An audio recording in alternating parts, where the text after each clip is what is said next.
Feed prices don't go down. The bag gets smaller, the price climbs, and the math stops working.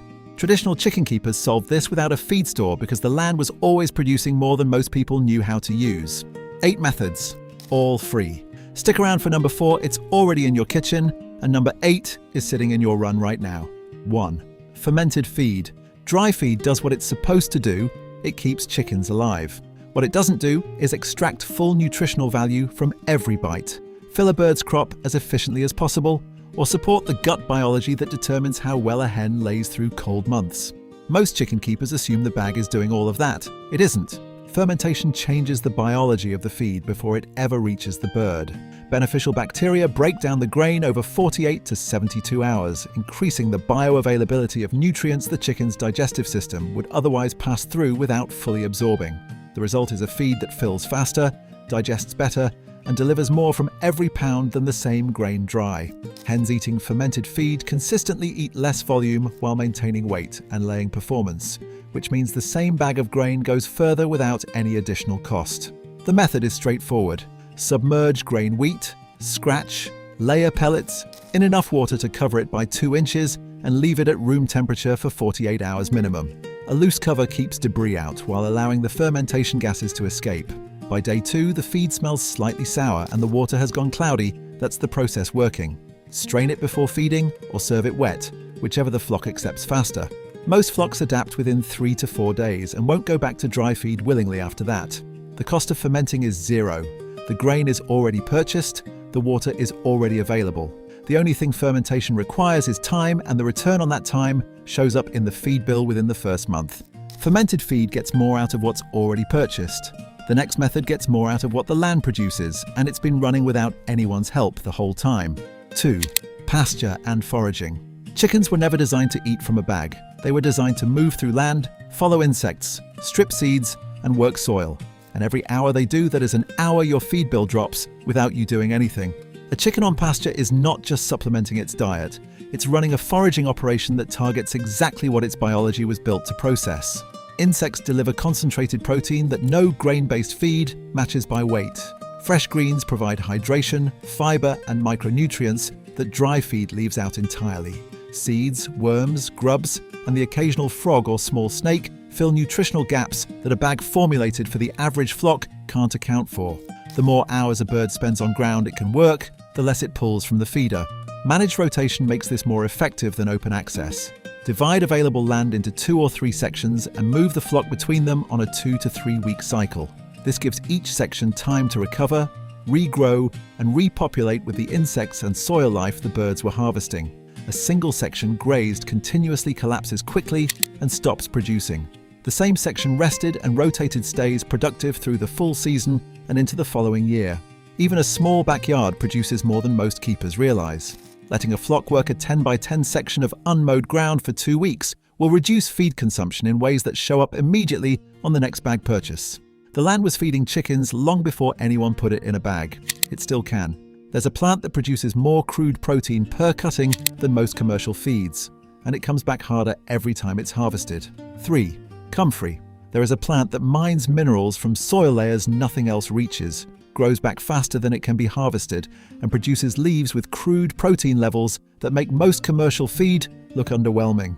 Most backyard keepers have never grown it. Some have it on their property right now and don't know what it is. Comfrey, Symphytum officinale, is a deep-rooted perennial that pulls calcium, potassium, phosphorus, and iron from soil layers most plants never reach. Those minerals concentrate in the leaves at levels that make it one of the most nutritionally dense plants a backyard flock can access. Dried comfrey leaf tests between 20 and 30% crude protein, a number that competes with fish meal and sits well above most commercial layer feeds. Hens fed fresh comfrey leaves show stronger eggshells, deeper yolk color, and better laying consistency through seasonal transitions. Not because comfrey is a supplement, but because it's delivering minerals the standard feed bag consistently underdelivers. Plant it once in a contained bed with room to spread, and it produces cutting after cutting for decades. 3 to 4 harvests per season is standard on an established plant. Feed the leaves fresh by throwing whole stems into the run or cut and dry them to add to feed through winter months when green growth disappears. The flock will strip a fresh comfrey stem down to nothing in minutes, which is the most reliable measure of whether a feed source is worth the ground it's growing on. A single established comfrey plant produces enough leaf volume over a season to make a measurable difference in how much commercial feed a small flock consumes. A row of them changes the math entirely.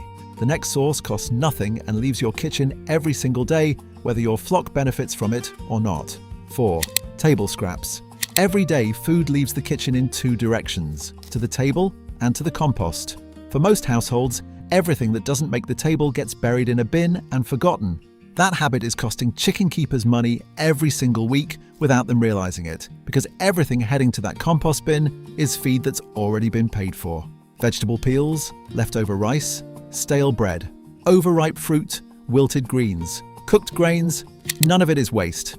Its variety, fiber and energy informs a flock will process completely. The peach too soft for the fruit bowl, the lettuce gone slightly limp, the bread heels nobody wanted.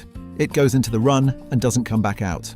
What would have broken down in a compost bin for weeks converts to eggs and body weight in 48 hours. The keepers who take this seriously go further than their own kitchen.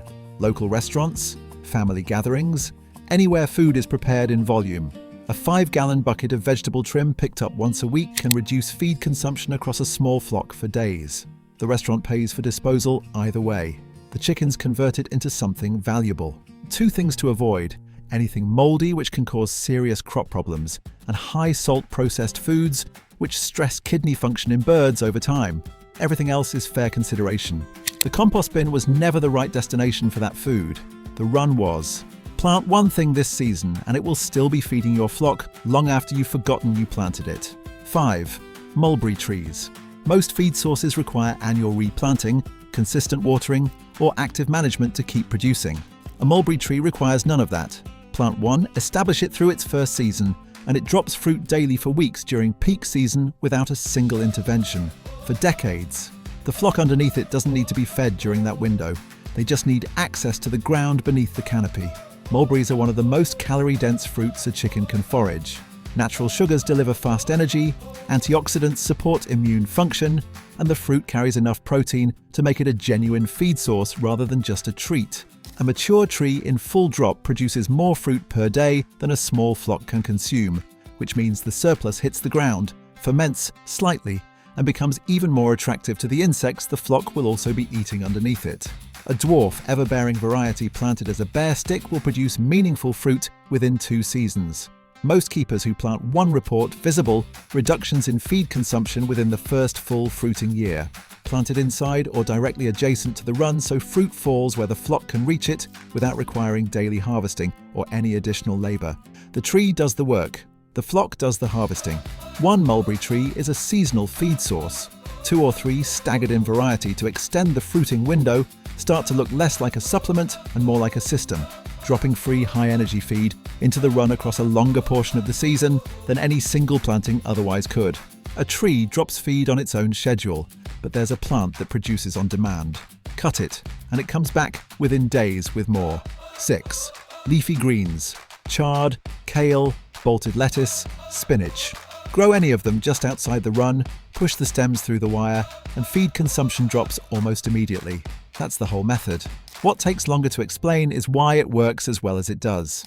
A hen running on dry feed alone has no bulk, no hydration, and nothing to do between feedings.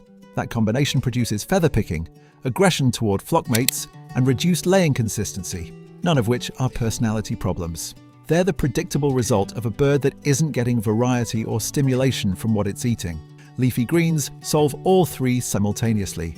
The bulk fills the crop longer, the water content reduces stress on the system, and the act of stripping leaves keeps the flock occupied in a way that dry pellets never will.